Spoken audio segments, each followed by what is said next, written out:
लगभग एक महीने के आसपास से हम लोग अपने इस YouTube चैनल पर निरंतर क्लासें डालते जा रहे हैं और बीच में कुछ दिनों का हमने ब्रेक लिया था। इसका कारण था आप लोगों के लिए सरप्राइज लेकर आना और आज उस सरप्राइज का अनाउंसमेंट मैं कंप्लीट करने वाला हूँ। नमस्कार विद्यार्थियों, स्वागत है आपका मेरिट मंत्रा के इस डिजिटल प्लेटफॉर्म पर। मैं नवरत्न मीणा आप सभी का हार्दिक अभिनंदन करता हूँ। जैसा कि आप सभी जानते हैं कि मेरिट मंत्रा पर रेगुलर संजीवनी बैच का जो क्लासें है वो डेली आ रही है। बीच में हमने 8-10 दिन का गैप लिया था। इसका सबसे बड़ा रीजन था आप लोगों के लिए शिक्षा को और बेहतर और निःशुल्क बनाना। तो हम लोगों ने आप लोगों के लिए एक वेबसाइट लॉन्च कर दी है और उस वेबसाइट के अंदर आपको फ्री में नोट्स मिलेंगे, फ्री में क्लासें मिलेगी, फ्री के अंदर आपको टेस्ट सीरीजें मिलेगी।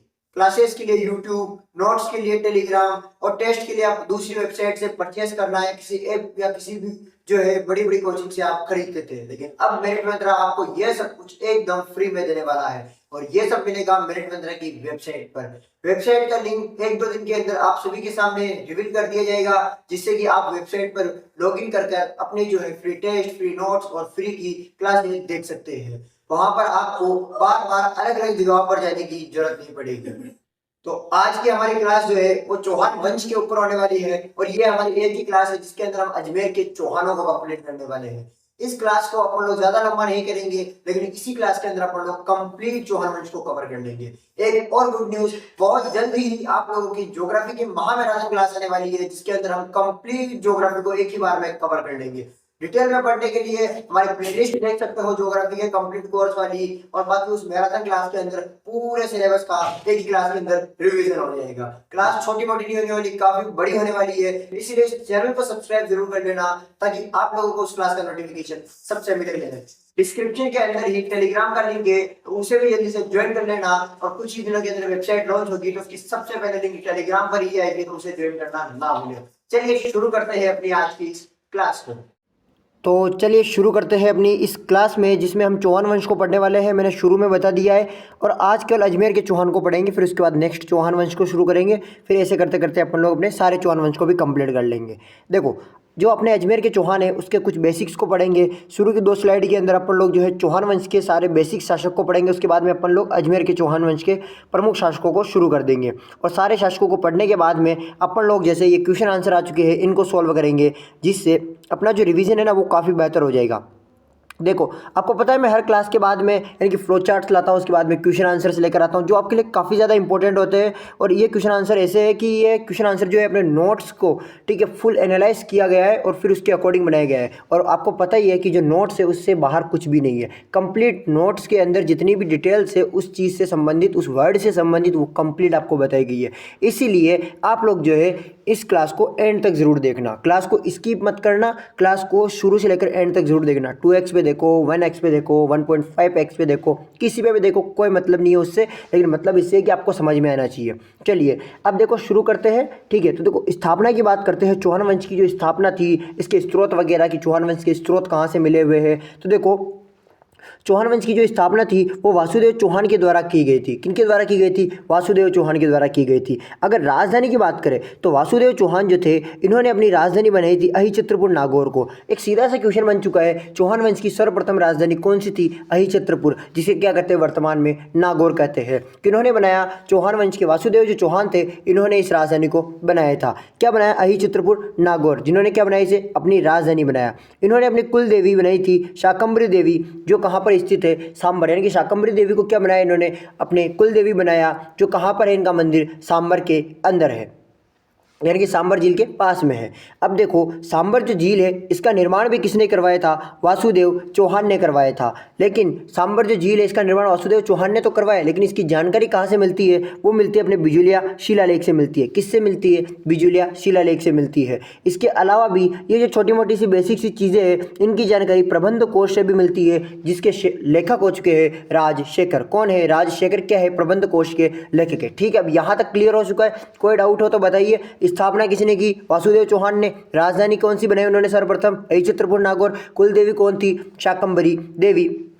शाकंभरी देवी, जिनका मंदिर कहाँ पर था, सांबर के पास में। और सांबर झील की स्थापना किसने की, वासुदेव चौहान ने, जिसका जो वर्णन है वो बिजुला शिलालेख के अंदर मिलता है। इसके अलावा ये बेसिक सारी जानकारी अपने को कहाँ से मिली थी, प्रबंध कोश, जिसके लेखक कौन है, राजशेखर। अब देखो बिजुला शिलालेख को थोड़ा डिटेल में समझने की कोशिश करेंगे, जिसकी स्थापना यानी कि बिजुला शिलालेख को कब जो है स्थापित किया गया था, वो किया गया था 1170 के अंदर। अब बिजुला शिलालेख वासुदेव चौहान ने नहीं बनवाया, ये सबसे बड़ी इंपॉर्टेंट फैक्ट है। हाँ, वासुदेव चौहान की जानकारी इसमें जरूर मिल जाती है, लेकिन वासुदेव चौहान ने इस बिजुला शिलालेख को स्थापित नहीं करवाया था। आखिरकार किसने स्थापित करवाया था, तो इसको स्थापित करवाया था अपने सोमेश्वर चौहान, जो पृथ्वीराज चौहान थे। अपने पृथ्वीराज चौहान जो लास्ट के अंतिम शासक थे, हिंदू शासक, उनके पिता कौन, सोमेश्वर चौहान। इनके द्वारा इसकी स्थापना की गई थी, बिजुला शिलालेख की स्थापना की गई थी। अब कहाँ स्थापित किया गया था, वो किया गया था भीलवाड़ा के पार्श्वनाथ मंदिर के अंदर। जो भीलवाड़ा जो जिला है उसकी तहसील है बिजोलिया। बिजोलिया के अंदर ही एक पार्श्वनाथ मंदिर है, उस मंदिर के अंदर कौन सा शिलालेख लगवाया गया था, पार्श्वनाथ मंदिर के अंदर बिजुला शिलालेख लगवाया गया था। और कब लगवाया गया, 1170 के अंदर सोमेश्वर चौहान के द्वारा। अब देखो इसके लेखक कौन है, तो लेखक हो चुके हैं इनके गुणभद्र। कौन है, गुणभद्र। और इनके साथी यानी कि कैश, इनके साथी कौन है, केशव। यानी कि लेखक के साथी कौन है, केशव। तो आपको पूछ लिया या लेखक पूछा जाए तो आपको जो गुणभद्र बताना है, वरना आपको फिर बाद में केशव भी बता देना है, अगर ऑप्शन के अंदर गुणभद्र नहीं मिलता है तो। और अगर दोनों ही ऑप्शन में आते हैं तो आपको केवल गुणभद्र लगाना है। इसका उत्कीर्ण करता है, यानी कि उत्कीर्ण किसने किया था। देखो लेखक का मतलब ये नहीं होता, देखो पहले लेखक का मतलब ये हो गया कि इसको जो है किसने लिखवाया है। देखो किसने लिखा है, लेखक का मतलब किसने लिखा है। उत्कीर्णकर्ता का मतलब किसने उत्कीर्ण करवाया है, किसने उत्कीर्ण करवाया है, तो वो करवाया था गोविंद ने। किसने करवाया था, गोविंद ने। और स्थापना करता है, इनकी स्थापित किसने किया, जैन श्रावक लोलाक ने। लेकिन उस टाइम शासक कौन थे, सोमेश्वर चौहान, तो उनके आदेश के अनुसार ये कार्य करवाए गए थे। अब देखो इस जो बिजुला शिलालेख था, इसके अंदर क्या बताया गया है कि जो चौहान है वो ब्राह्मण वंश के थे। कौन से, ब्राह्मण वंश के। ब्राह्मण वंश का मतलब इसके अंदर लिखा हुआ है कि वत्स गोत्रीय ब्राह्मणों से उत्पत्ति हुई है, किसकी, चौहान वंश की। किसकी हुई है, चौहान वंश की। किससे हुई है, वत्स गोत्रीय ब्राह्मणों से। अब देखो इस चीज का समर्थन भी करते हैं, जैसे डॉक्टर दशरथ शर्मा, ये खुद एक ब्राह्मण है, शर्मा, ठीक है। तो डॉक्टर दशरथ शर्मा किसके बारे में कहते हैं, ये कि चौहान क्या है, ब्राह्मण है। और ये अपनी कौन सी बुक के अंदर कहते हैं, the early Chauhan dynasty. The early Chauhan dynasty जो इनकी किताब है उसके अंदर ये बताते हैं कि चौहान वत्स गोत्रीय ब्राह्मण है। इसके अलावा एक और आदमी है जिनका नाम है नयामत खां, और नयामत खां क्या कहते हैं कि ये क्या है, ब्राह्मण। कौन, चौहान। और ये कौन सी बुक के अंदर कहते हैं, कायम खां रासो के अंदर, ठीक है। अब देखो यहाँ से फिर से समझने की कोशिश करना। हमने स्थापना और स्त्रोत को पढ़ लिया, वासुदेव चौहान ने स्थापना की थी, अहिचित्रपुर नागौर को प्रथम राजधानी बनाया, कुल देवी शाकंभरी देवी को जो है, जिनका मंदिर कहाँ पर है, सांबर के अंदर है। सांबर के जानकारी कहाँ से मिलती है कि स्थापना एक वासुदेव चौहान ने की थी, तो ये बिजुला शिलालेख से मिलती है। बिजुला शिलालेख की स्थापना सोमेश्वर चौहान के काल के अंदर 1170 ईस्वी के अंदर की गई थी। और कहाँ किया गया था, भीलवाड़ा की बिजुला तहसील के पार्श्वनाथ मंदिर के अंदर किया गया था। इसके लेखक कौन थे, गुणभद्र थे। उत्कीर्णकर्ता गोविंद थे। और स्थापनाकर्ता कौन थे, यहाँ पर श्रावक लोलाक थे, जैन श्रावक लोलाक थे, ठीक है। इसके अंदर क्या कहा गया है, इन्हें वत्स गोत्रीय ब्राह्मण कहा गया है। और इसका समर्थन करते हैं डॉक्टर दशरथ शर्मा और नयामत खां। दशरथ शर्मा की जो किताब है द अर्ली चौहान डायनेस्टी, इसके अंदर ये बताते हैं, और नयामत खां अपने कायम खां रासों के अंदर इस चीज़ की जानकारी बताते हैं। यहाँ तक सब क्लियर है। अब आगे बढ़ते हैं बिना किसी प्रॉब्लम के। अगर कोई डाउट हो तो कमेंट जरूर कर देना, हर एक डाउट को क्लियर किया जाएगा, वरना ऐसा नहीं हो कि आप डाउट को लेकर बैठ जाइए। कमेंट में अगर आपका रिप्लाई नहीं मिलता है तो डिस्क्रिप्शन में इंस्टाग्राम आईडी मिलेगी, आप इंस्टाग्राम पे मैसेज करो, मेरिट मंत्रा के इंस्टाग्राम अकाउंट पे, उसे फॉलो करके उसके अंदर मैसेज डाल दो, ठीक है। जो भी आपकी प्रॉब्लम है 100% सोल्यूशन मिलेगा। चलो अब देखो चौहान वंश के कुछ और शासक थे, अगर उनको देखें तो जैसे वासुदेव चौहान है, अपन सबको एक एक करके शुरुआत करते हैं। वासुदेव चौहान, उसके बाद गुवक फर्स्ट, उसके बाद चंदन राज, फिर वाकपति राज, फिर विग्रह राज, फिर गोविंद तृतीय। ये अपने बेसिक से क्या है, चौहान वंश के शासक है। इसके बाद में अपन लोग अपने अजमेर के चौहान, यानी कि यही जो वंशावली थी अजमेर में शिफ्ट हो गई, ठीक है। अब समझो वासुदेव जो चौहान थे, इन्हें आदि पुरुष कहते हैं, किसका, चौहान वंश का। क्या कहते हैं, इन्हें आदि पुरुष कहते हैं, जिन्होंने सांबर झील का क्या करवाया था, निर्माण करवाया था। पहले पढ़ के आ चुके हैं, बिजुला शिलालेख के अंदर इस बात का उल्लेख है। चौहान वंश का क्या कहते हैं, इन्हें आदि पुरुष कहते हैं। बस इतनी सी जानकारी, बाकी की जानकारी यहाँ पे ऑलरेडी देख चुके हैं। गुवक जो फर्स्ट है, इन्होंने हर्षनाथ मंदिर का क्या करवाया था, निर्माण करवाया था। क्या करवाया था, इन्होंने हर्षनाथ मंदिर का निर्माण करवाया था। और इनकी पत्नी थी जबाली, जो किसकी पुत्र थी, नागभट्ट की पुत्री थी। किसकी पुत्री थी, नागभट्ट की पुत्री थी। अब नागभट्ट कौन है, प्रतिहार शासक कौन था, नागभट्ट, जिसकी पुत्री कौन थी, जाबाली, जिससे शादी किसने की थी, अपने गुवक फर्स्ट ने। और ये इन्होंने कौन से मंदिर का निर्माण करवाया था, हर्षनाथ जी के मंदिर का निर्माण करवाया था। इन्होंने एक उपाधि भी धारण की थी, वो की थी वीर राजा की। कौन सी, वीर राजा की उपाधि धारण की थी। अब एक स्टोरी को समझो। पहले क्या होता था कि जो प्रतिहार जो राजा थे, इन प्रतिहार राजाओं के सामंत कौन थे? वो थे चौहान। प्रतिहार राजाओं के सामंत कौन थे? चौहान थे। लेकिन क्या हुआ कि जो गुवक फर्स्ट था, उन्होंने अपने आप को स्वतंत्र घोषित कर दिया कि मैं कोई सामंत नहीं बनने वाला हूँ। यानी कि ये क्या थे? पहले सामंत थे। और किन के सामंत थे ये? अपने प्रतिहार राजाओं के सामंत थे। तो प्रतिहार राजाओं के सामंत थे, तो गुवक फर्स्ट ने कहा कि मैं सामंत नहीं बनने वाला हूँ, मैं अपने आप को स्वतंत्र घोषित करता हूँ, मैं अकेला एक राजा हूँ। तो प्रतिहार जो शासक था, उसको पराजित किया। नागभट्ट के समय की बात है। उसको पराजित करके उसकी पुत्री से विवाह कर लिया और खुद को वहाँ का राजा बना दिया। ठीक है। और खुद को राजा घोषित कर दिया, यानी कि स्वतंत्र घोषित कर दिया। और ये पूर्व में क्या थे? सामंत थे। खुद को स्वयं को घोषित किया। यानी कि ऐसा क्वेश्चन अगर आपसे पूछा जाए कि ऐसा कौन सा शासक था जिसने सर्वप्रथम सामंत प्रथा यानी कि स्वयं को स्वतंत्र घोषित किया था? ठीक है। प्रतिहारों के जो चंगुल थे उससे स्वयं को क्या किया था? सामंत यानी कि स्वतंत्र घोषित किया था, यानी कि सामंत प्रथा को खत्म कर दिया था चौहानों के अंदर। तो वो कौन था? गुवक फर्स्ट है। ठीक है। आगे देखो, चंदन राज की बात करें तो चंदन राज के बारे में कोई फेमस वाली बात नहीं है, लेकिन इसकी पत्नी की फेमस बात है कि जिसकी पत्नी थी उसका नाम था रुद्राणी। क्या नाम था इसकी पत्नी का? नाम रुद्राणी था। और इस रुद्राणी को आत्म प्रभावी कहते हैं। रुद्राणी को क्या कहते हैं? आत्म प्रभावी कहते हैं। और यह क्या थी? यौगिक जो क्रियाएं थी, यौगिक जितनी भी क्रियाएं थी उसके अंदर क्या थी? है निपुण थी। यौगिक क्रियाओं के अंदर क्या थी? है निपुण थी। कौन? आत्म प्रभा यौगिक क्रियाओं में निपुण थी। ये क्या करती थी कि डेली 1000 दीपक जलाती थी पुष्कर झील के अंदर। क्या करते थे? ये 1000 दीपक जलाते थे पुष्कर झील के अंदर। ऐसा क्यों करते थे? क्योंकि इनकी कुंडली के अंदर काल सर्प का क्या था? दोष था। क्या था इनकी कुंडली में? काल सर्प का दोष था। इनके बारे में महत्वपूर्ण बात इतनी की है कि चौहान वंश की वह कौन सी महिला है, चौहान वंश के शासकों की वह कौन सी पत्नी या कौन सी महिला है जिसका संबंध यानी कि जो काल सर्प के दोष से प्रभावित थी? या फिर आप ऐसा ना पूछा जाए तो ऐसा पूछा जाए कि ऐसी कौन सी महिला थी जो यौगिक क्रियाओं में क्या थी? निपुण थी। कौन सी यौगिक क्रियाओं में निपुण थी? या ऐसे पूछ लिया जाए कि वह कौन सी महिला थी जो पुष्कर झील के अंदर प्रतिदिन 1000 दीपक जलाती थी? क्वेश्चन कैसे भी घूम के आ सकता है, इसलिए जो मोस्ट फैक्ट थे वो मैंने आपको बता दिए।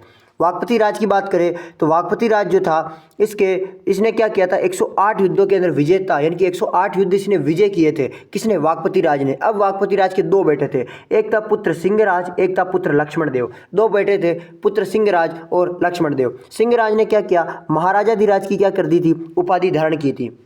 महाराजाधिराज की उपाधि सर्वप्रथम किसने धारण की चौहान वंश के अंदर? वो था अपने सिंहराज। कौन था? सिंहराज।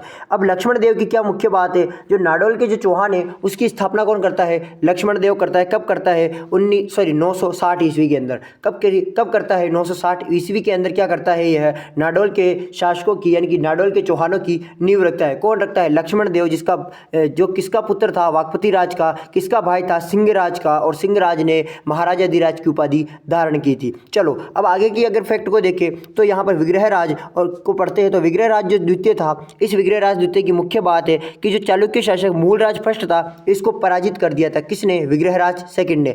क्या किया था कि चालुक्य शासक जो मूलराज फर्स्ट था उसको पराजित किया। किसने किया? विग्रहराज फर्स्ट ने। गुजरात में इन्होंने आशापुरा माता का मंदिर भी बनवाया था। किनका मंदिर बनवाया? आशापुरा माता का मंदिर। किसने बनवाया था गुजरात के अंदर? तो विग्रहराज द्वितीय ने बनवाया था। और इसकी जानकारी कहाँ से मिलती है? तो इसकी जानकारी मिलती है हर्षनाथ शिलालेख से। जो हर्षनाथ जो शिलालेख है उसके अंदर यह बात बताई गई है कि इन्होंने गुजरात में आशापुरा माता का मंदिर बनवाया था, मूलराज फर्स्ट को पराजित किया था। ये सारी जानकारी कहाँ से मिलती है? अपने हर्षनाथ शिलालेख से मिलती है। इसके बाद अगले जो शासक है वो है गोविंद तृतीय। कौन है? गोविंद तृतीय।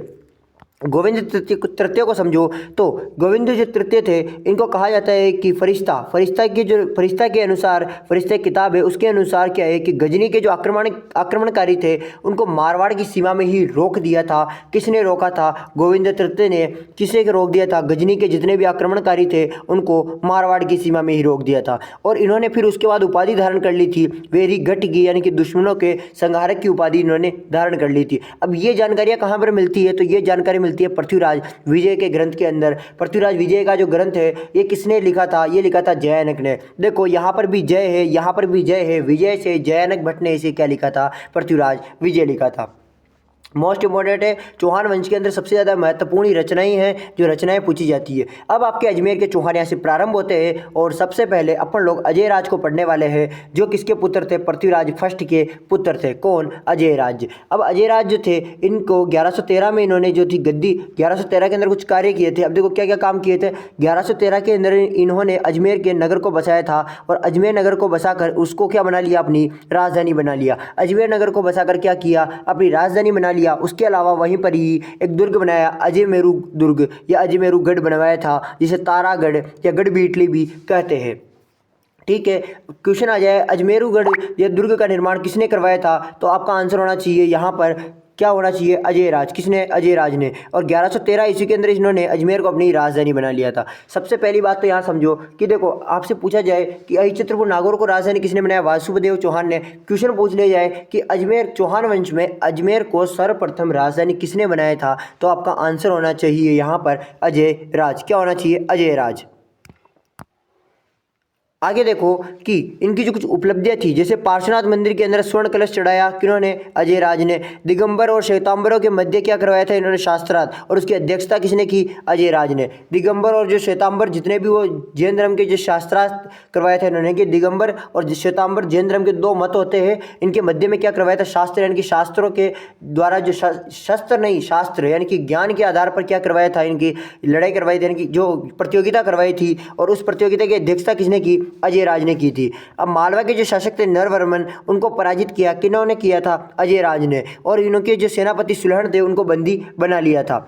ठीक है, निर्माण काल की बात करें तो इनका शासनकाल चौहान वंश का क्या कहलाता है, निर्माण काल कहलाता है। क्वेश्चन को थोड़ा सा ध्यान से पढ़ना, इनका शासनकाल चौहान वंश का निर्माण काल कहलाता है, क्योंकि अजमेर शहर बसा दिया, अजमेरगढ़ दुर्ग बना दिया, उसके अलावा भी इन्होंने बहुत काम करवाए थे।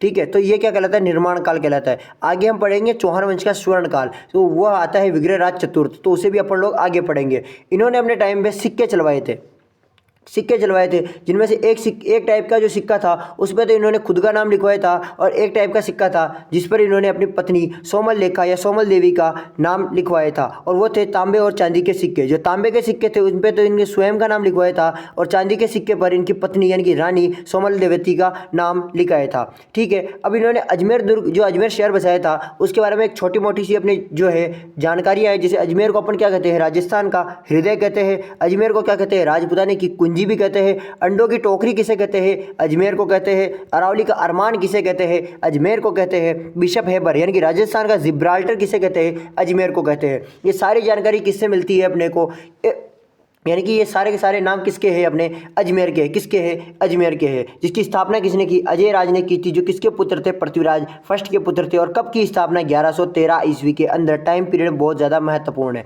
आगे शासक आते हैं अर्णोराज। कौन आते हैं, अर्णोराज, जिन्हें क्या कहते हैं, आनाजी। क्या कहते हैं अर्णोराज को, आनाजी भी कहते हैं। इन्होंने 1133 से 1155 ईस्वी तक क्या किया था, शासन किया था, 1133 से लेकर 1155 तक। और यह जो थे इन्होंने अन्ना सागर झील का निर्माण करवाया था 1137 के अंदर। क्या करवाया था, अन्ना सागर झील का निर्माण कब करवाया, 1137 के अंदर। लेकिन अन्ना सागर झील का निर्माण इन्होंने चंद्रावती जो नदी थी इसके पानी को रोक कर करवाया था। यानी कि जो बांडी नदी है, जो जिसे अपन चंद्रावती नदी भी कहते हैं, इस नदी के पानी को रोक कर कौन सी झील का निर्माण किया था, अन्ना सागर झील का निर्माण। और कब किया, 1137 के अंदर। किसके द्वारा करवाया गया था, अर्णोराज या आना जी के द्वारा।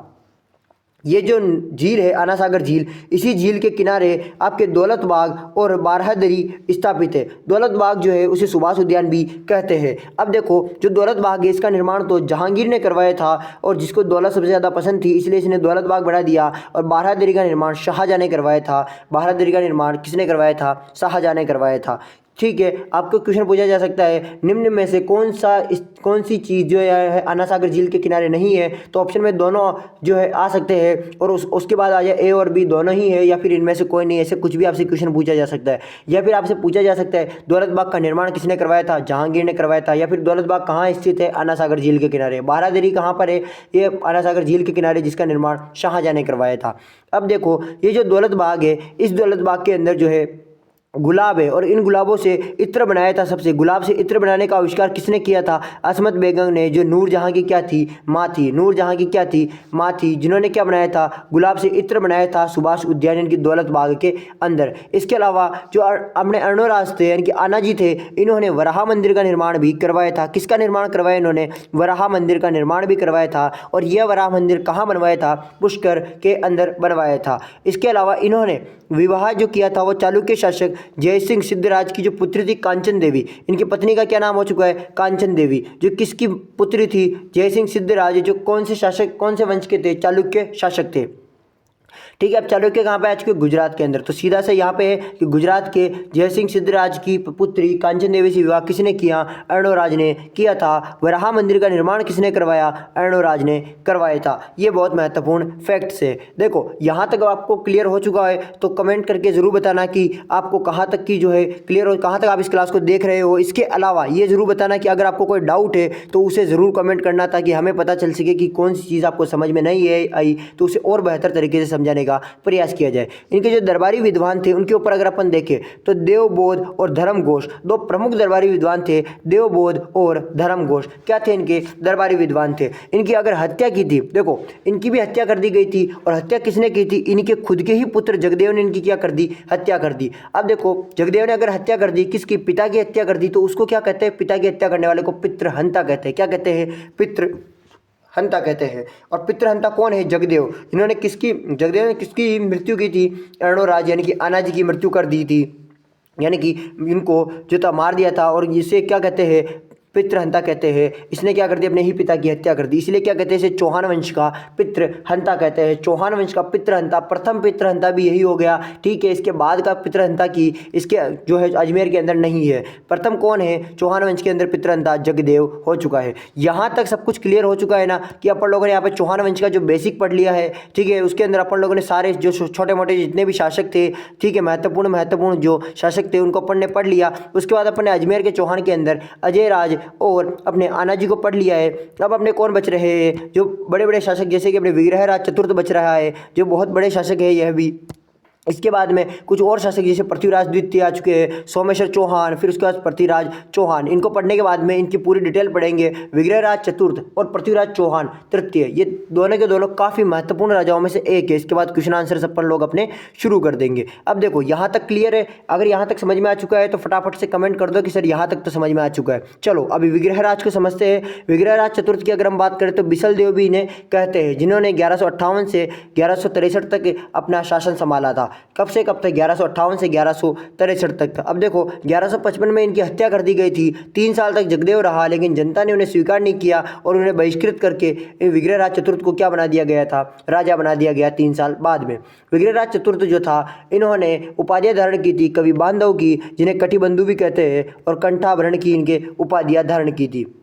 इन्होंने एक नाटक लिखा था जिसका नाम था हरिकेली नाटक। और इस हरिकेली नाटक की प्रमुख विशेषता है कि इसके अंदर भगवान शिव और अर्जुन की कथा है। किन की कथा है? भगवान शिव और अर्जुन की कथा है। और कौन सी भाषा में है हरिकेली नाटक? वो संस्कृत भाषा में है। सबसे महत्वपूर्ण बात कि आपसे पूछा जा सकता है विग्रहराज चतुर्थ के द्वारा संस्कृत भाषा में रचित ग्रंथ कौन सा है? वह है हरिकेली नाटक। या फिर शिव और अर्जुन की कथा वाला नाटक कौन सा है? हरिकेली नाटक। या फिर हरिकेली नाटक कौन सी भाषा में बनाया लिखा गया है? तो वो आएगा आपका संस्कृत भाषा के अंदर। इन्होंने देखो इनके जो दरबारी विद्वान थे वो थे सोमदेव, और कौन थे? नरपति नालह। जो सोमदेव था, इन्होंने ललित विग्रहराज नामक ग्रंथ लिखा था। वहीं पर नरपति नालह ने बिसल देव रासो ग्रंथ लिखा था। नरपति नालह ने क्या लिखा था? बिसल देव रासो। और सोमदेव ने क्या लिखा? ललित विग्रहराज। इसके ललित विग्रहराज के अंदर जो था विग्रहराज और रानी देसल देवी का वर्णन है। किनका? रानी देसल देवी और विग्रहराज का वर्णन है। वहीं बिसल देव रासो के अंदर रानी राजमती और विग्रहराज का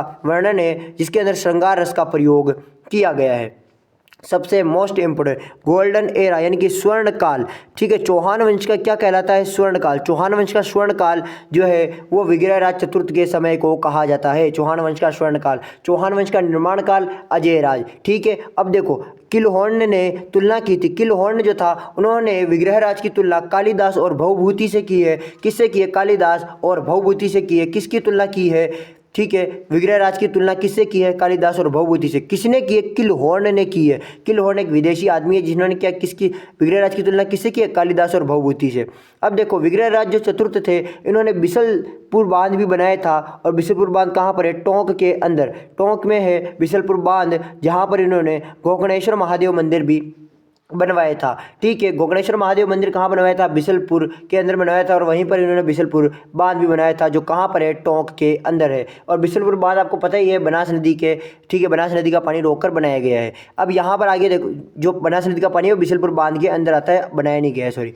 देखो इन्होंने संस्कृत पाठशाला या 2.5 दिन का झोपड़ा इन्होंने बनाया था। ठीक है, 2.5 दिन का झोपड़ा या संस्कृत पाठशाला का निर्माण किसने करवाया था? अपने विग्रहराज चतुर्थ ने। देखो इसको थोड़ा डिटेल में समझो। अजमेर में सरस्वती कंठाभरण पाठशाला बनवाई थी, और कुतुबुद्दीन ऐबक ने इसे तोड़ दिया और राजस्थान की पहली मस्जिद बनाई थी, जो क्या थी? 2.5 दिन का, ठीक है, पहली मस्जिद बनवाई थी, और वह कौन सी थी? अपने 2.5 दिन की, जो 2.5 दिन का झोपड़ा। पहली मस्जिद कौन सी बनाई थी? 2.5 दिन का झोपड़ा। जॉन मार्शल ने कहा कि इसका निर्माण 2.5 दिन के अंदर हो गया था, यानी कि 2.5 दिन में इसका निर्माण हो गया, इसलिए इसे 2.5 दिन का झोपड़ा कहते हैं। वही पर्सी ब्राउन ने कहा था कि पंजाब शाह पीर का 2.5 यानी कि 2.5 दिन का क्या बढ़ता है? उर्स बढ़ता है, इसीलिए इसे क्या कहते हैं? 2.5 दिन का झोपड़ा कहते हैं। ये जो 2.5 दिन का झोपड़ा है 16 खंभों से निर्मित है। ठीक है, 16 खंभों पर टिका हुआ है, और इसका जो नक्शा था वो अबू बकर ने बनाया था। किसने बनाया था? अबू बकर ने इसे बनाया था। किसका नक्शा? 2.5 दिन के झोपड़े का। पहले क्या थी? ये संस्कृत पाठशाला थी, लेकिन उसके बाद क्या बना दिया गया इसे? 2.5 दिन का झोपड़ा। किसने बनाया था? कुतुबुद्दीन ऐबक ने इसे तोड़कर बना दिया था। देखो 2.5 दिन का जो झोपड़ा है इसकी तुलना किससे की जाती है? तो वो की जाती है ब्रिस्टल, यानी कि ब्रिस्टल एक शहर है इंग्लैंड के अंदर, इसके अंदर राजा राम मोहन राय का स्मारक है। राजा राम मोहन राय का स्मारक कहाँ पर है? ब्रिस्टल इंग्लैंड के अंदर, जिससे तुलना की जाती है 2.5 दिन के झोपड़े की। जिससे तुलना किसकी की जाती है? 2.5 दिन के झोपड़े की। देखो विग्रहराज चतुर्थ बहुत बड़ा शासक भी नहीं है, लेकिन ये है कि विग्रहराज चतुर्थ जो है आपके लिए बहुत ज़्यादा इंपॉर्टेंट है। एग्जाम में क्वेश्चन आने के सबसे ज़्यादा चांसेस इन दो राजाओं से है, विग्रहराज चतुर्थ और पृथ्वीराज तृतीय। अब दिल्ली विजय की बात करते हैं। दिल्ली विजय यानी कि विग्रहराज चतुर्थ ऐसा पहला राजा था चौहान वंश का है, राजस्थान का, जिसने दिल्ली पर विजय हासिल कर ली थी और दिल्ली पर क्या कर लिया था? अधिकार कर लिया था। दिल्ली के तोमरों को इन्होंने क्या कर दिया? पराजित कर दिया और अपनी राजधानी बना ली। प्रथम चौहान राजा जिसने क्या बना लिया? दिल्ली को अपनी राजधानी बना लिया था। इसकी जानकारी कहाँ से मिलती है? शिवालिक स्तंभ लेख से। शिवालिक स्तंभ लेख से किसकी जानकारी मिलती है? कि विग्रहराज चतुर्थ ने दिल्ली को अपनी राजधानी बना लिया, और वहां पर जो तोमर राजा थे उन सबको इन्होंने पराजित कर दिया था। इसके बाद देखो इनकी वंशावली के अंदर ही पृथ्वीराज द्वितीय, सोमेश्वर चौहान, पृथ्वीराज प्रथम के बेटे कौन थे? अजय राज और पृथ्वीराज द्वितीय आ चुके हैं, जिनका 1167 ईस्वी के आसपास शासन था। अब देखो इन्होंने अपरांगांगीय जो था, अपरांगांगीय इसको वध कर दिया था। अपरगांगीय का वध किसने किया था? अपरगांगीय का वध किया था पृथ्वीराज द्वितीय ने किया था। किन्होंने किया था? पृथ्वीराज द्वितीय ने किया था। ये सबसे मोस्ट इंपॉर्टेंट है। इन्होंने मैनाल के अंदर ही सुहेश्वर महादेव का मंदिर बनवाया था। मैनाल के अंदर क्या बनवाया था? इन्होंने सुहेश्वर महादेव का मंदिर बनवाया था। किन्होंने बनवाया? पृथ्वीराज द्वितीय ने बनाया था। किसने बनाया? पृथ्वीराज द्वितीय ने। और इन्होंने अपरगांगीय का क्या कर दिया था? वध कर दिया था। इसके अलावा इन्होंने एक शिलालेख लगवाया था, हाँसी शिलालेख 1167 के अंदर ही, और ये कहाँ लगवाया था? हरियाणा के अंदर। हाँसी शिलालेख कहाँ लगवाया था? पृथ्वीराज द्वितीय ने हरियाणा के अंदर लगवाया था, और इसके अंदर इन चौहानों को क्या बताया गया है? चंद्रवंशी बताया गया है। हाँसी शिलालेख के अंदर चौहानों को चंद्रवंशी बताया गया है, जबकि बिजुलिया शिलालेख के अंदर इन्हें वत्स गोत्रीय ब्राह्मण बताया गया है, यानी कि ब्राह्मणों की संतान बताया गया है। किसमें? बिजुलिया शिलालेख के अनुसार। और हाँसी शिलालेख में कहा गया है कि ये चंद्रवंशी है। ये महत्वपूर्ण फैक्ट हो चुके हैं। 2 शिलालेख और दोनों शिलालेख के अंदर इनकी उत्पत्ति और इनके जो है वंश के बारे में बताया गया है। अब देखो आते हैं सोमेश्वर चौहान, जो अपने महान राजा पृथ्वीराज के पिताजी थे। अब देखो कोंकण में जो मल्लिकार्जुन था, इसकी हत्या किसने की थी? सोमेश्वर चौहान ने। कोंकण के अंदर जो मल्लिकार्जुन था उसकी हत्या किसने की? सोमेश्वर चौहान ने की थी। और इन्होंने ही बिजुलिया शिलालेख को उत्कीर्ण करवाया था, यानी कि उत्कीर्ण हुआ था यानी कि टाइम पीरियड के अंदर। इन्होंने प्रताप लंकेश्वर की क्या की थी? उपाधि धारण की थी। प्रताप लंकेश्वर की उपाधि किसने धारण की? सोमेश्वर चौहान ने की थी।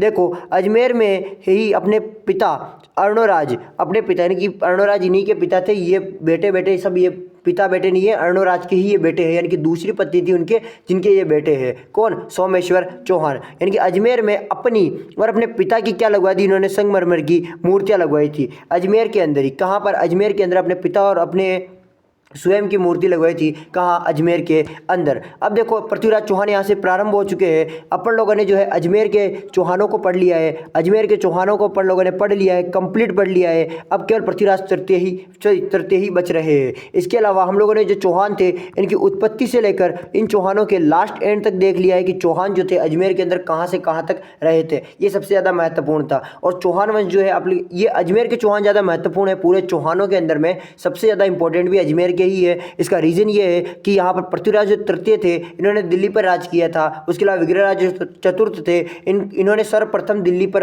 अधिकार किया था। इसीलिए ये क्या है, अपने लिए अजमेर के चौहान बहुत ज़्यादा महत्वपूर्ण है। देखो अब अपन लोग अपनी क्लास में जो है पृथ्वीराज तृतीय को पढ़ना शुरू करते हैं। यहाँ तक क्लास को देख लिया है, क्लास बहुत अच्छी लग रही है तो क्लास को लाइक करके दोस्तों के पास में शेयर जरूर कर दो, ठीक है। ज़्यादा से ज़्यादा इस क्लास का टारगेट रखो आप लोग 1000 व्यू से भी ज़्यादा व्यूज इसके अंदर गेन करने हैं अपने को कैसे भी करके। इसलिए इस वीडियो को यानी कि क्लास को ज़्यादा से ज़्यादा शेयर करो और फटाफट से सब्सक्राइबर्स जो है आप कर दीजिए ताकि इस चैनल पे 1000 से भी ज़्यादा सब्सक्राइबर जल्दी हो जाए और अपना चैनल मोनेटाइज हो जाए, ठीक है, ठीक है। अब आगे देखते हैं अपन लोग और धीरे धीरे आप लोगों के लिए और भी जो है फ्री टेस्ट सीरीज़ें और फ्री के नोट्स, फ्री की क्लासेस और भी ज़्यादा बैचेस शुरू करेंगे। सब कुछ फ्री के अंदर ही आने की कोशिश करेंगे। हाँ, अगर ज़्यादा खर्चा होता है तो हो सकता है कि बहुत कम प्राइस के अंदर भी हो सकता है, लेकिन आप लोगों से ऐसा नहीं है कि बड़ी कोचिंगों के जैसे 2-2 हज़ार 3-3 हज़ार के लिए ऑनलाइन कोर्स, अगर ऑफलाइन जा रहे हो तो 20-20 25 हज़ार के कोर्स नहीं। ऐसे अपने जो है जितनी होती कोशिश उतना फ्री और जितना होगा उतना अपन लोग कम से कम फीस के अंदर आपको शिक्षा देने का प्रयास करेंगे। चलिए पृथ्वीराज तृतीय को पढ़ते हैं, जो क्या थे, एक महान सम्राट थे। 1177 से लेकर 92 तक इन्होंने शासन किया था। कब से कब तक किया? 1177 से लेकर 1192 तक इन्होंने शासन किया था। पृथ्वीराज तृतीय जो था, तृतीय जो थे, इनका जन्म 1166 ईस्वी के अंदर अहिला पाटन गुजरात के अंदर हुआ था। इनका जन्म कहाँ हुआ? गुजरात के अंदर। क्वेश्चन पूछ सकते हैं पृथ्वीराज तृतीय का जन्म कहाँ हुआ था? ऑप्शन में अजमेर में मिलेगा, इसीलिए ध्यान रहे आपको अहिला पाटन गुजरात ही याद रखना है। अहिला पाटन गुजरात याद रखना है। ऑप्शन में अजमेर देख के अजमेर की तरफ भाग रहे नहीं है, सबसे पहले वहाँ पे पेन फेर के उस ऑप्शन को ही काट देना है। माता की बात करें तो कर्पूर देवी इनकी क्या थी? माता थी, जो क्या थी, इनकी संरक्षिका के रूप में भी थे और इनकी माता के रूप में भी थे। पिता कौन थे? सोमेश्वर चौहान इनके पिता थे। उपाधि इन्होंने धारण की थी राय पिथौरा और दल पुंगल की उपाधि इन्होंने धारण की थी। दल पुंगल का मतलब होता है यहाँ पर विश्व के विजेता। विश्व विजेता किसे कहा गया था? पृथ्वीराज विजय को, कि पृथ्वीराज चौहान को। अब यहाँ पर देखो आपके इनका जो घोड़ा है उसका नाम था नाट्यरंबा। देखो घोड़े व जानवर, इनके पालतू जानवरों के बारे में पूछा जाता है, घोड़ों के बारे में सर्वाधिक पूछा जाता है। पृथ्वीराज चौहान का घोड़ा जैसे नाट्यरंबा, महाराणा प्रताप का घोड़ा चेतक, इस प्रकार से जो है आपको याद रखना है। जैसे हाथी हो गया राम प्रसाद हो चुका है, ऐसे आप लोगों को ये हाथी याद रखने हैं, सॉरी आपको जानवर याद रखने हैं, ठीक है, चाहे वो घोड़ा हो चाहे हाथी हो। आगे देखो इनकी अगर कुछ उपलब्धियों की बात करें, इनके संघर्ष युद्ध इनके बारे में अगर हम देखें तो 1182 के अंदर इन्होंने भंडारकों को क्या कर दिया था? दमन कर दिया था। भंडारकों का दमन किसने किया था? पृथ्वीराज चौहान ने किया था। और कब किया? 1182 के अंदर किया था। 1182 के अंदर ही एक युद्ध हुआ था, महोबा का युद्ध, तुमुल, जिसे तुमुल भी कहते हैं। महोबा का युद्ध हुआ था 1182 के अंदर, और इसके अंदर जो चंदेल शासक परमार्दी देव था उनको हरा दिया गया था। परमार्दी देव को किसने हरवाया था? चंदेल के शासक थे, इनको किसने हराया था? वो था पृथ्वीराज तृतीय। वो पृथ्वीराज तृतीय ने इनको हराया था। इसके बाद देखो इनके सेनापति थे अल्हा और उदल। अल्हा और उदल तो वीरगति को प्राप्त हो गए थे, और किसके सेनापति थे? ये थे अपने चंदेल शासक परमार्दी देव के सेनापति थे, जो कहाँ पर वीरगति को प्राप्त हो गए।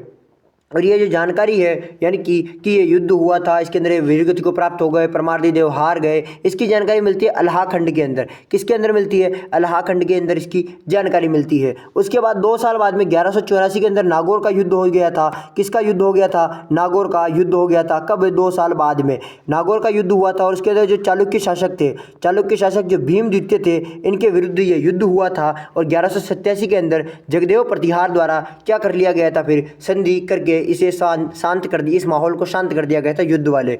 अब आगे देखो दरबार और प्रशासन की बात करें तो इनके जो प्रधानमंत्री थे उसका नाम था केमास, या इन्हें कदमदास भी कहते हैं। सेनापति थे इनके भुवनमल्ल। कौन थे? भुवनमल्ल इनके सेनापति थे। किनके? पृथ्वीराज चौहान के। ठीक है, कंफ्यूजन होने की कोई जरूरत नहीं है। सेनापति वगैरह आप लोगों को इतने याद हो या ना हो, लेकिन फिर भी आप लोगों को याद रखने हैं। ऐसा नहीं है कि आप लोग इन्हें भूल जाओ। जैसे अभी ये अल्लाह और उदल इंपॉर्टेंट हो चुके हैं, क्यों? क्योंकि वीरगति को प्राप्त हो गए थे युद्ध के अंदर, तो आपको ऐसी चीजें आपको याद में रखनी है। इनके दरबारी विद्वान थे जैसे चंद्रबरदाई सबसे महत्वपूर्ण, जिन्होंने पृथ्वीराज रासो लिखा था। जयानक भट्ट, जिनमें कहा था जय लग रहा है पृथ्वीराज विजय।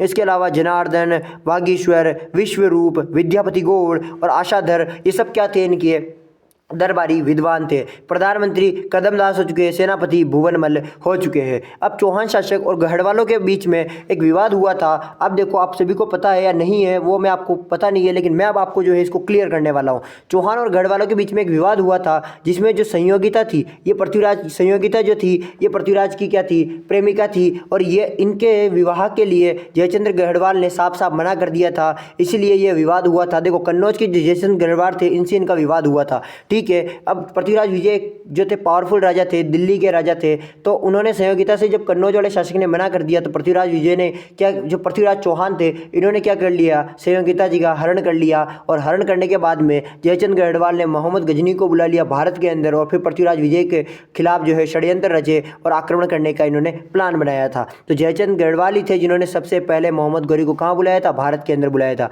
अब आगे सुनो स्टोरी को। देखो, पुत्री संयोगिता जो थी, इनके गंधर्व विवाह को लेकर क्या हुआ था, ये विवाद हुआ था।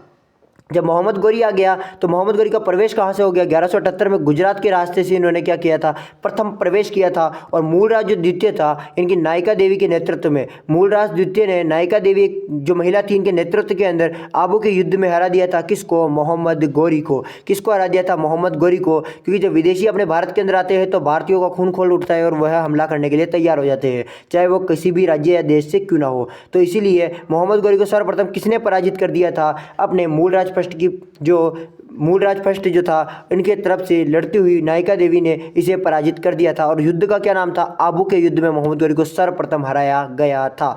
आबू का युद्ध राजस्थान में होता है, इसलिए आपको याद रखना है आबू के युद्ध में किसे सबसे पहले हराया गया था, मोहम्मद गौरी को। या मोहम्मद गौरी को सर्वप्रथम किसने हराया था, मूलराज फर्स्ट ने। और किसके नेतृत्व में, नायिका देवी के नेतृत्व में। कहाँ पर हराया था, आबू के अंदर। कौन सा युद्ध था, आबू का युद्ध था। चलो, अब इसके बाद हुए थे तराइन के युद्ध, और इनके तराइन का युद्ध था 1191 और 1192 के अंदर। 1191 में जो फर्स्ट युद्ध हुआ था, उसमें पृथ्वीराज विजय की पृथ्वीराज चौहान जो थे, उनकी विजय हो गई थी, और मोहम्मद गौरी की क्या हो गई, पराजय। और पराजय होने के बाद ये क्या हो गए थे, घायल। तो पृथ्वीराज जो चौहान थे, उन्होंने क्या किया, इसे छोड़ दिया, और पृथ्वीराज चौहान ने गौरी को हराया। और दिल्ली के अंदर जो गोविंद राज थे, इन्होंने गौरी को घायल किया था। पराजित किसने किया, पृथ्वीराज चौहान ने केवल पराजित किया था, घायल नहीं किया था। अगर आपसे पूछ लिया जाए मोहम्मद गौरी को घायल किसने किया था, पृथ्वीराज के पुत्र थे गोविंद राज, इन्होंने क्या किया, गौरी को घायल कर दिया था। तराइन का द्वितीय युद्ध हुआ 1192 के अंदर, और पृथ्वीराज इसके अंदर पराजित हो जाते हैं, पृथ्वीराज चौहान, और मोहम्मद गौरी क्या हो जाता है, विजय हो जाता है। मोहम्मद गौरी की विजय, और मेवाड़ के जो सामंत थे, वो सामंत सिंह वो शहीद हो गए। मेवाड़ के सामंत सिंह क्या हो गए, इसमें शहीद हो गए थे तराइन के द्वितीय युद्ध के अंदर। और पृथ्वीराज चौहान को क्या बना लिया गया, बंदी, और कहाँ ले गए, गजनी। ऐसा कहा जाता है चंद्र बरदाई के अनुसार। लेकिन हसन निज़ामी जो थे, इनकी पुस्तक थी ताज उल मासीर, इसके अंदर कहते हैं कि अजमेर में अधीन शासक के इनको विद्रोह पर मार दिया गया था। किन्हें मारा गया था, अजमेर में जब इनका शासन था, उसी समय विद्रोह करके वहाँ के लोगों ने पृथ्वीराज चौहान को क्या कर दिया था, मार दिया था। लेकिन ये बात तो साफ साफ अपने को भी पता है गलत है। इसके बाद देखो, निहाजुद्दीन सिराज इनकी तबकात ए नासिर के अनुसार कहते हैं कि इन्होंने रणभूमि में ही पृथ्वीराज चौहान को मार दिया गया था, कोई गजनी वगैरह नहीं ले गए थे। लेकिन चंद्र बरदाई के अंदर जो पृथ्वीराज रासो इन्होंने लिखा था, चंद्र बरदाई ने, इनके अनुसार कहते हैं कि गजनी के अंदर शब्द वेदी बाणों के द्वारा गौरी का वध करके पृथ्वीराज चौहान की क्या हो गई थी, मृत्यु हो गई थी। और शब्द वेदी बाण कौन से, 4 बांस और 4 पग, ठीक है, वो वाला शब्द वेदी बाण की कविता थी।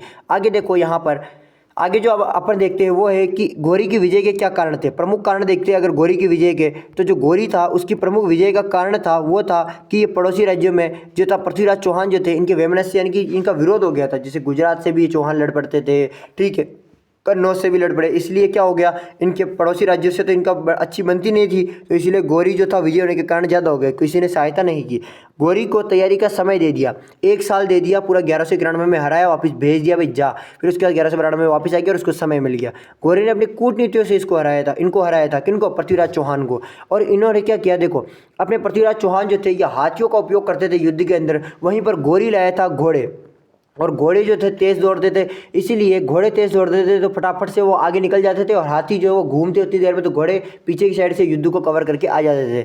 अब देखो, इसका परिणाम क्या हुआ, भारत में विदेशी मुस्लिम सत्ता की स्थापना हो गई थी। जब ये युद्ध हारे, उसके बाद ये है अपने अंतिम शासक, अंतिम क्या थे, ये अंतिम हिंदू शासक थे, ये अंतिम हिंदू सम्राट, अंतिम हिंदू सम्राट थे। कौन, पृथ्वीराज चौहान। और उसके बाद में कोई भी हिंदू सम्राट यानी कि हिंदू शासक कभी भी दिल्ली पर शासन नहीं कर पाया। और अब उसके बाद लास्ट तक, जब तक देश आज़ाद हो गया, तब तक भी कोई हिंदू शासक वहाँ पर राज नहीं कर पाया। कहाँ पर? दिल्ली पे। और कोई सम्राट नहीं बन पाया था। ठीक है, अंतिम राजा नहीं है हिंदू, अंतिम सम्राट है। ठीक है, अब देखो यहाँ पर उसके बाद मुस्लिम सत्ता की स्थापना हो गई, फिर मुस्लिम सत्ता ही चल रही थी।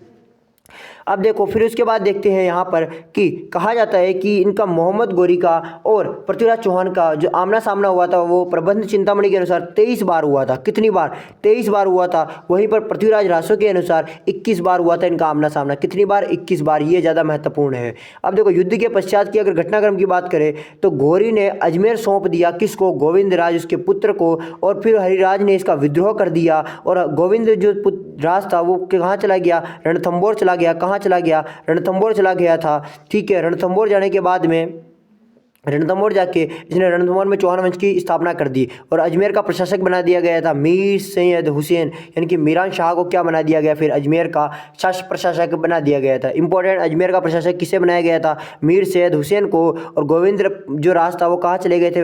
अपने रणथंबोर के अंदर, और वहाँ पर क्या कर दिया? चौहान वंश की स्थापना कर दी थी। अब अपन लोग जो है अपने प्रश्न उत्तरों को करते हैं। और प्रश्न उत्तरों को करने से पहले अगर ये क्लास आप एंड तक अब यहाँ तक देख चुके हो तो क्लास को अगर लाइक नहीं किया तो लाइक करके चैनल को जरूर सब्सक्राइब कर देना। और आपकी जो वेबसाइट का लिंक है ये 1-2 दिन के अंदर आप सभी के सामने रिवील कर दिया जाएगा। इसके अलावा ज्योग्राफी की मैराथन क्लास के लिए चैनल को सब्सक्राइब करना बनता है, ताकि आपको जो बेल नोटिफिकेशन ऑन करना, ताकि सबसे पहले नोटिफिकेशन आपको मिले। टेलीग्राम के इस कंप्लीट पीडीएफ की जो आपको लिंक यानी कि जो पीडीएफ है, कंप्लीट पीडीएफ इस क्लास की, वो आपको कहाँ मिलेगी? टेलीग्राम के अंदर मिल जाएगी। तो टेलीग्राम को ज्वाइन जरूर कर लेना। कोई भी डाउट है कमेंट जरूर करना। चलिए अब शुरू करते हैं अपने प्रश्न उत्तरों को। तो पहला प्रश्न आता है, चौहान वंश के आदि पुरुष या संस्थापक जो थे वासुदेव चौहान थे, इन्होंने अपनी प्रारंभिक राजधानी किसे बनाया था? सबसे पहले पूछ लिया गया कि प्रारंभिक राजधानी किसे बनाया गया था। तो इनकी प्रारंभिक राजधानी थी अहिछत्रपुर नागौर। क्या थी? अहिछत्रपुर नागौर। कभी भी सांबर मत लगा देना। सांबर की तो इन्होंने स्थापना की थी। ठीक है, वहाँ पर ये सबसे पहले रहते थे, लेकिन राजधानी उसे नहीं बनाया। अहिछत्रपुर नागौर को सबसे पहले राजधानी बनाया था। अजमेर को राजधानी किसने बनाया था? तो वो बनाया था अजय राज ने। अजय राज ने क्या बनाया था? अजमेर को राजधानी बनाया था। इसके अलावा अजय राज ने अजमेर को जो अपनी राजधानी बनाया था, इसकी स्थापना कब की थी? 1113 ईस्वी के अंदर अजमेर की स्थापना की गई थी। और अजय राज ने क्या बनाया था? इसे अपनी राजधानी। क्या बनाया था? अजय राज ने अपनी राजधानी से बनाया था। और अहिछत्रपुर नागौर क्या थी? प्रथम राजधानी थी। अपने वासुदेव चौहान ने इसकी स्थापना की थी। किस शिलालेख के अनुसार चौहानों की उत्पत्ति जो थी वत्सगोत्रीय ब्राह्मणों के द्वारा वत्सगोत्रीय ब्राह्मणों से बताई जाती है? तो बिजला शिलालेख के अनुसार क्या बताई जाती है इनकी उत्पत्ति? वत्सगोत्रीय ब्राह्मणों के अनुसार बताई जाती है। अब देखो बिजला जो शिलालेख था, इस शिलालेख का जो समर्थन करते हैं वो करते हैं दशरथ शर्मा। कौन करते हैं? दशरथ शर्मा। कौन करते हैं? दशरथ शर्मा। कि भाई सही बात है, बिजला जो शिलालेख है उसमें सही बात लिखी गई, वत्सगोत्रीय ब्राह्मण है। और एक कौन है? नयाम खां। कौन? नयाम खां। इसके अलावा अगर आप देखो जो हाँसी शिलालेख है, इसके अंदर क्या बताया गया है? इन्हें चंद्रवंशी। क्या बताया गया है? चंद्रवंशी। किनको बताया गया है? चौहानों को बताया गया है। क्या बताया गया है? चंद्रवंशी बताया गया है। इसके बाद देखो बिजला शिलालेख के जो लेखक कौन थे? तो बिजला शिलालेख के लेखक देखो ऑप्शन में गुणभद्र केशव दोनों आ चुके हैं। तो आपका राइट आंसर होगा इसमें गुणभद्र। कौन होगा राइट आंसर? गुणभद्र। ये तो केवल साथी थे। इसके बाद देखो सांबर झील का निर्माण किस चौहान शासक ने करवाया था? सांबर झील का निर्माण किस चौहान शासक ने करवाया था? तो वो करवाया था वासुदेव चौहान ने। इसकी जानकारी मिलती है बिजोलिया शिलालेख के अंदर। किस में मिलती है? बिजोलिया शिलालेख के अंदर मिलती है, जिसको स्थापित करवाया गया था सोमेश्वर चौहान के शासनकाल में। सोमेश्वर चौहान के शासनकाल के अंदर इसको स्थापित करवाया गया था। पूछ लिया जाए कब करवाया गया था? तो 1170 के अंदर स्थापित करवाया गया था। चलिए नेक्स्ट क्वेश्चन देखो, सीकर में जो हर्षनाथ मंदिर है इसका निर्माण किस शासक के काल में हुआ था? हर्षनाथ मंदिर का निर्माण कौन से शासक के काल के अंदर हुआ था? तो हर्षनाथ मंदिर का निर्माण करवाया था वो शासक जिसने स्वयं को स्वतंत्र घोषित कर दिया था कि मैं सामंत वगैरह नहीं बनूंगा। वो शासक थे गुवक फर्स्ट। इन्होंने किसका निर्माण करवाया था? सीकर के अंदर हर्षनाथ मंदिर का निर्माण करवाया था। इन्होंने सामंत प्रथा को समाप्त कर दिया था। ठीक है, सामंत प्रथा को क्या कर दिया? इन्होंने समाप्त कर दिया था। इसके अलावा वीर राजा की क्या ली इन्होंने उपाधि ली थी, किन्होंने गुहक फर्स्ट ने। चलिए नेक्स्ट को अपन देखते हैं। जो रुद्राणी थी जो पुष्कर झील के अंदर प्रतिदिन 1000 दीपक क्या जलाती थी, प्रतिदिन 1000 दीपक जलाते थे, और वो किस चौहान शासक की पत्नी थी।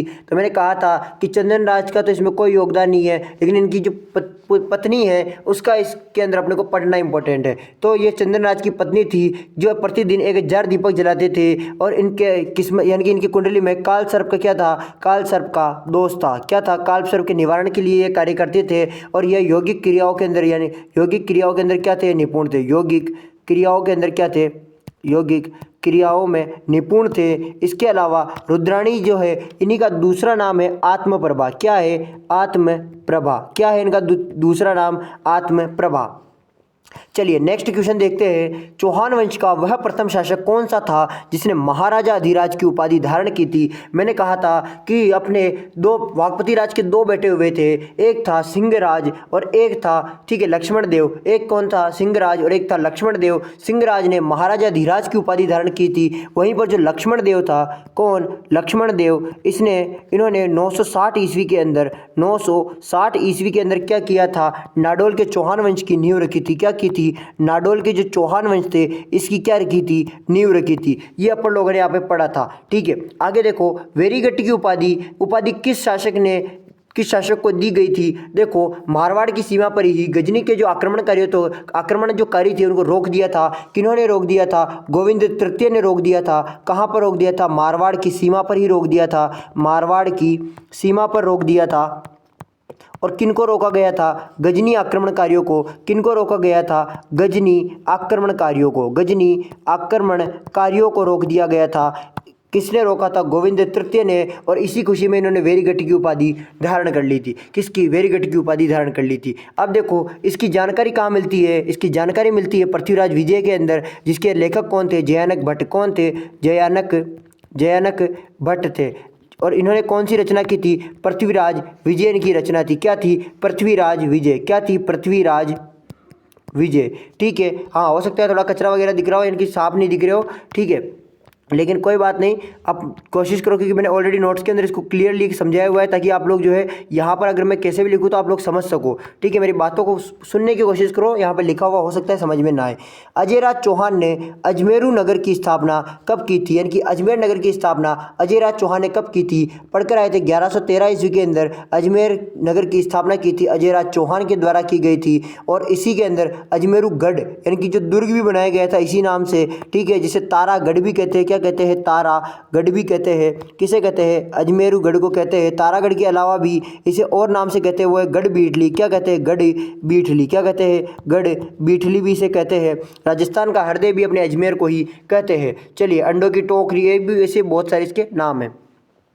रानी जो सोमल लेखा थे इसके नाम के सिक्के किस चौहान शासक ने चलाए थे। रानी सोमल लेखा के नाम के सिक्के किस चौहान शासक ने चलाए थे। देखो अभी जस्ट पढ़ गए थे अजयराज। जो अजयराज थे इनकी पत्नी थी रानी सोमल लेखा, और सोमल लेखा के नाम से कौन से सिक्के चलाए गए थे, सोमल लेखा के नाम से ही चलाए गए थे चांदी के सिक्के, और अजयराज के नाम से चलाए गए थे तांबे के सिक्के। और ये चलाने वाले कौन थे, अजयराज खुद ही थे। ठीक है, अब आगे चलते हैं। अजमेर के तारागढ़ दुर्ग को राजपुताने की क्या कहते हैं, कुंजी कहते हैं, जिसे राजस्थान का जिब्राल्टर भी कहते हैं। और इसका निर्माण किसने करवाया था, अजमेर का जो तारागढ़ दुर्ग है इसका निर्माण करवाया था अजयराज के द्वारा। और ये कब करवाया था, 1113 ईस्वी के अंदर इसका निर्माण करवाया गया था। इसी टाइम पर अजमेर शहर भी बसाया गया था। ठीक है, और इन्होंने अजमेर शहर को क्या बनाया, अपनी राजधानी भी बनाया था अजयराज ने। अर्णोराज ने अजमेर में आना सागर झील का निर्माण करवाया था, लेकिन यह निर्माण कब करवाया था। सबसे मोस्ट इंपॉर्टेंट, आना सागर जो झील थी इसको बांडी नदी या फिर आप कह सकते हो चंद्रावती जो नदी है इसके जल को रोककर इस नदी का निर्माण करवाया गया, इस झील का निर्माण करवाया गया था। इस झील के किनारे क्या है, यहाँ पर बारहदरी है जिसका निर्माण शाहजहां ने करवाया था, बारहदरी। इसके अलावा यहाँ पर सुभाष उद्यान भी है, या दौलत बाग आप इसे कह सकते हो। क्या कह सकते हो, दौलत बाग भी आप इसे कह सकते हो, या फिर सुभाष उद्यान भी इसे कह सकते हो। ठीक है, इसका निर्माण किसने करवाया था, जहांगीर ने करवाया था, जिसको दौलत बहुत पसंद थी। और ये सब काम कब हुआ था? 1133 के अंदर हुआ था। कौन सा काम? आना सागर झील का निर्माण वाला काम। ये काम 1137 के अंदर नहीं हुआ था, ये ध्यान रखना। आगे देखो, पुष्कर के अंदर जो वराह मंदिर का निर्माण था वो किस चौहान शासक ने करवाया था? तो वराह मंदिर का निर्माण करवाया था अर्णोराज ने। किन्होंने करवाया था? अर्णोराज ने। किसका निर्माण करवाया था? वराह मंदिर का निर्माण करवाया था।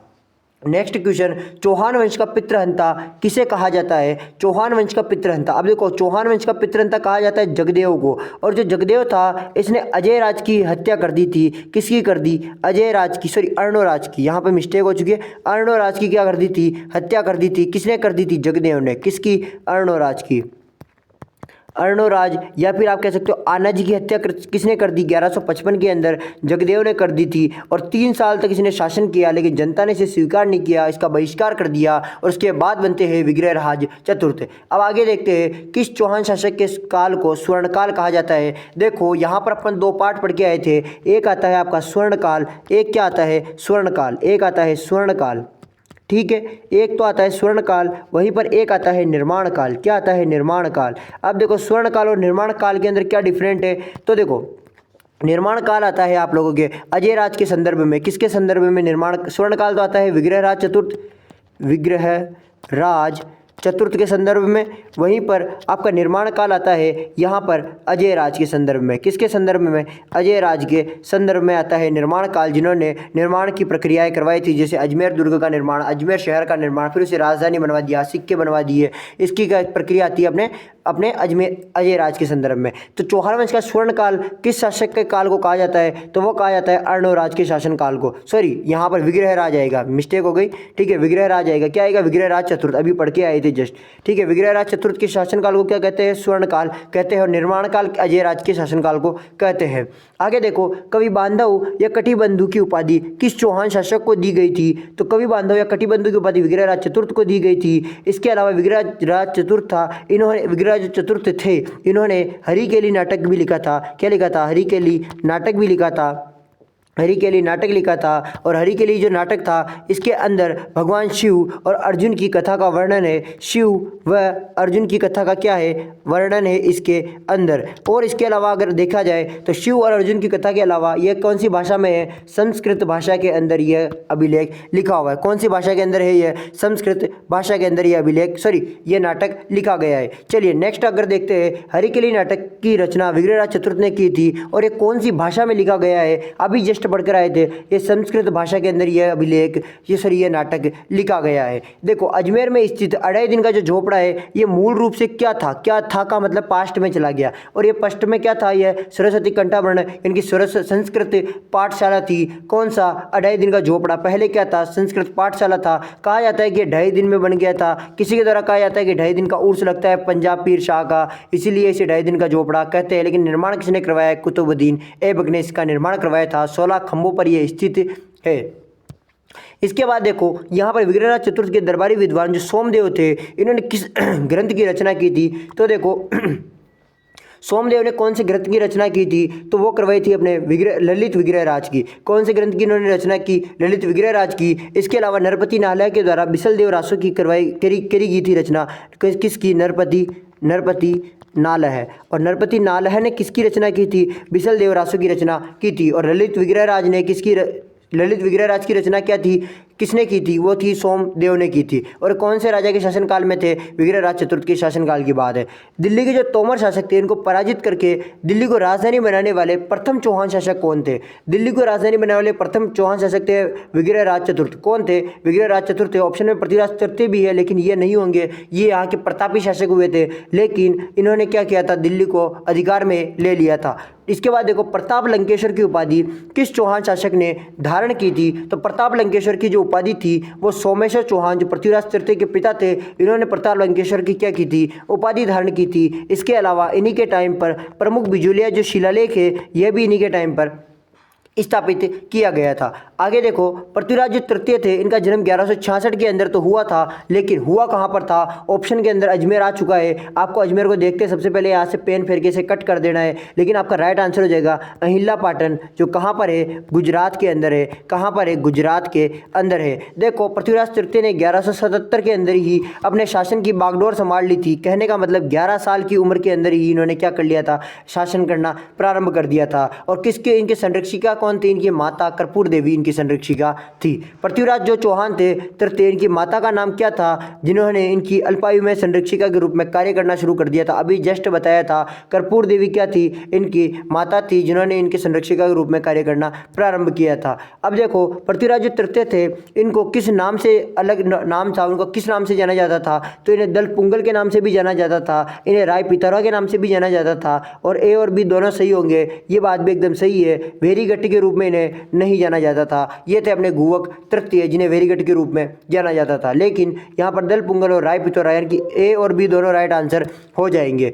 महोबा का युद्ध जो था, पृथ्वीराज तृतीय ने चंदेल शासक परमार्दी देव को किन दो प्रसिद्ध सेनानिकों को हराया था?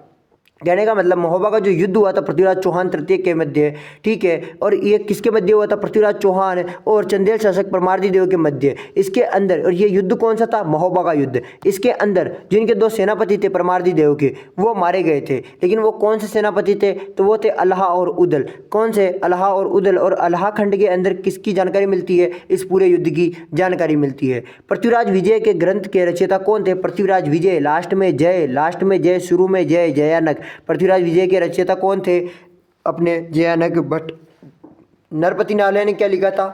नरपति नारायण ने बिसलदेव रासो। सोमदेव ने लिखा था ललित विग्रहराज। चंद्रप्रदाय ने क्या लिखी थी? पृथ्वीराज रासो। ठीक है। तराइन का प्रथम युद्ध मोहम्मद गोरी को घायल करने वाला दिल्ली का शासक कौन था? तराइन का जब प्रथम युद्ध हुआ था और मोहम्मद गोरी को जब घायल कर दिया था, तो दिल्ली का शासक कौन था? तो देखो, दिल्ली का शासक नहीं आना चाहिए था यहाँ पर, तो ऐसा आना चाहिए था मोहम्मद गोरी को घायल करने वाला कौन था तराइन के प्रथम युद्ध के अंदर? तो यहाँ पर आ जाएगा गोविंदराज। ठीक है, क्या आ जाएगा? गोविंदराज। ऑप्शन में पृथ्वीराज तृतीय होते तो अपने को नहीं लगाना था। ठीक है, यहाँ पर शासक नहीं आएगा, थोड़ा सा यहाँ पर गलती हो चुकी है। आगे देखो, यहाँ पर पृथ्वीराज रासो जो था उसमें पृथ्वीराज चौहान की मृत्यु कहाँ हुई थी? पृथ्वीराज चौहान रासो जो था उसके अनुसार पृथ्वीराज चौहान की मृत्यु कहाँ पर हुई थी? तो इनकी मृत्यु हुई थी गजनी के अंदर। कहाँ पर हुई थी? गजनी के अंदर। और इन्होंने शब्द भेदी बाण से ही जो था मोहम्मद गोरी को मार दिया था। मोहम्मद गोरी को इन्होंने शब्द भेदी बाण से ही मार दिया था, ऐसा पृथ्वीराज रासो के अंदर कहा जाता है। तराइन के द्वितीय युद्ध के अंदर मोहम्मद गोरी की विजय के बाद अजमेर का कार्यभार किसे सौंपा गया था? जस्ट पढ़ के आए थे। अजमेर का कार्यभार मीर सैयद हुसैन को सौंप दिया गया था। किसे सौंप दिया गया था? मीर सैयद हुसैन को सौंप दिया गया था। कुतुबुद्दीन ऐबक गलती से भी मत लगा देना। बहुत सारे ये सोच लेते हैं भाई कुतुबुद्दीन ऐबक आया था मोहम्मद गोरी के बाद तो शायद उसे सौंप दिया गया कर, नहीं। और गोविंदराज भी नहीं लगाना। गोविंदराज को तो रणथंबोर चला गया था तो यहाँ से, और रणथंबोर जाकर वहाँ पर इन्होंने चौहान वंश की स्थापना कर दी थी रणथंबोर के अंदर। नाडोल में चले गए थे लक्ष्मण देव वाकपति राज के पुत्र। ठीक है, इस प्रकार से आपको याद रखना है। नेक्स्ट लास्ट क्वेश्चन आता है अपना अंतिम क्वेश्चन। किस इतिहासकार ने विग्रहराज चतुर्थ की तुलना कालिदास और भूपति से की है? तो मैंने कहा था एक इतिहासकार थे, विदेशी इतिहासकार किलहॉर्न, जिन्होंने विग्रहराज चतुर्थ की तुलना किससे की थी? कालिदास और भूपति से। क्यों? क्योंकि ये कवि भी थे, ये रचनाकार भी थे, नाटक भी लिखते थे, जैसे खरी के लिए नाटक लिखा, इस प्रकार की रचनाएं करते थे, इसलिए इन्हें क्या कहा जाएगा? किससे तुलना की गई? कालिदास और भवभूति से। किसने की है? किलहॉर्न ने की है। यहाँ पर अपनी क्लास जो है खत्म होती है। अब आज की जो क्लास है इसके अंदर अपन लोगों ने कंप्लीट अजमेर के चौहानों को पढ़ लिया है। किनको पढ़ लिया है? कंप्लीट अजमेर के चौहानों को पढ़ लिया है। अब अजमेर के चौहानों का जो है अपन लोगों ने कंप्लीट बायोडाटा निकाल लिया है। इसके अलावा जो अपनी इससे पहले की जो क्लास हुई थी वो सभ्यताओं के ऊपर हुई थी और सभ्यताओं को भी अपन लोगों ने कवर कर लिया है। ठीक है, ज्योग्राफी के अंदर अपन ऑलरेडी 4 टॉपिक्स कवर कर चुके हैं। कुछ दिनों के लिए उसे होल्ड कर रखा है। अपन लोग हिस्ट्री की क्लासें लगा रहे हैं। जैसे ही 4 क्लासें अपने हिस्ट्री के होते हैं, इनकी 4 टॉपिक्स अपने हिस्ट्री के होते हैं, उसके बाद में अपन लोग वापस से ज्योग्राफी की शुरू कर देंगे। तो इसी तरीके से जो अपने रेगुलर क्लासें आती रहेगी, अपनी क्लासें कहीं पर रुकने वाली नहीं है। कुछ थोड़े से दिन और लगेंगे, वेबसाइट को थोड़ा अपग्रेड करना है थोड़ा सा, और उसके बाद में आप लोग जो है उस वेबसाइट से आराम से टेस्ट दे सकते हो, नोट्स पढ़ सकते हो, क्लासें ले सकते हो। आपको बार बार यूट्यूब, टेलीग्राम या फिर किसी भी वेबसाइट के चक्कर काटने की जरूरत नहीं है। एक ही जगह पर आपको सारी चीज़ें मिल जाएगी। ठीक है, अब यहाँ तक क्लास को एंड तक देख लिया है। क्लास को लाइक नहीं किया तो लाइक जरूर कर देना, शेयर भी नहीं किया दोस्त के पास में तो शेयर जरूर कर देना, और चैनल को अगर सब्सक्राइब नहीं किया तो सब्सक्राइब सब्सक्राइब करना, क्योंकि आप लोगों के लिए बहुत बड़ी महामैराथन क्लास आने वाली है ज्योग्राफी की, जिसमें कि आपकी पूरी सब्जेक्ट एक ही क्लास के अंदर कवर हो जाएगी और पूरी की पूरी इसी तरीके से पढ़ाई जाएगा। ऐसा नहीं है कि महामैराथन में आप लोगों के लिए कंजूसी कर दी जाएगी। क्वेश्चन आंसर आएंगे पूरे बहुत सारे, और वो क्वेश्चन आंसर सारे सारे एग्जाम में छपने वाले होंगे, इसलिए उस क्लास को भी जरूर देखना। इसलिए चैनल को सब्सक्राइब कर लेना ताकि आप वो क्लास मिस ना करो। और नोट्स के लिए अभी के लिए टेलीग्राम को ज्वाइन कर लो, वेबसाइट के लिए भी आप टेलीग्राम ज्वाइन करो, वहाँ पे आपको वेबसाइट मिल जाएगी। चलिए मिलते हैं अपनी नेक्स्ट क्लास में, तब तक के लिए जय हिंद जय भारत।